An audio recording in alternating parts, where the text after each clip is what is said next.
Isang 62 anyos na tricycle driver ang sugatan matapos pagtulungang bugbugin ng kapwa tricycle driver sa General Santos City. Away trapiko raw ang dahilan ng naturang gulo.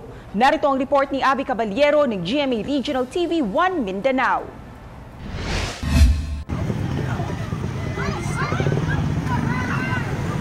Ito ang video ng nangyaring away ng mga tricycle driver sa Barangay Bula sa General Santos City Sabado ng hapon.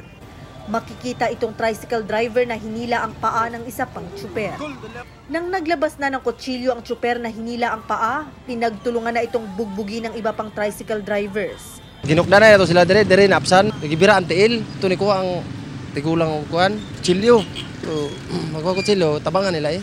Ang biktima ay kinilalang si Amiruden Linog, 62 taong gulang, na residente ng Alabel, Sarangani. Anya, isang tricycle driver lang ang kanyang nakaaway matapos daw niyang magasgasan ang bahagi ng tricycle nito. Nagulat na lang daw siya nang pinagtulungan na siya ng nasa 4 hanggang 5 pang tricycle drivers. Sugatan ang ulo ng biktima at nagkapasa ang mukha at mga braso. Pag sulod niya, pigado makitraffic man di nakagising niya ang akong ang career sa akong dito sa Pikas. Nagaskas gamay ang iyang kilid sa ulihi. Moto na suko siya. Gawara-wara na siya. Giharangan ang tricycle nako. Unya kay banggaan man ako siya kay ingon ako murag lain na ni kay lain ni yang tuyo sa kuha ba. Pagbira niya sa akong tiil unya nay nagsumbag sa kuha. Moto gikuan ako anang kutsilyo kay para di sila makapaduol sa kuha. Instead na isettle na lang, siguro nadala sa init ng ulo, katong iyang nakabangga, giatangan siya.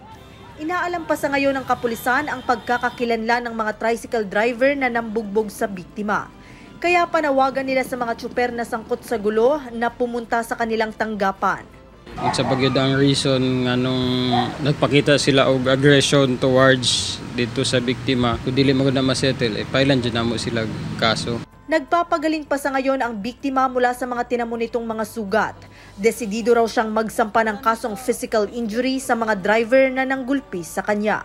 Mula sa GMA Regional TV 1 Mindanao, Abby Caballero, nagbabalita para sa GMA Integrated News.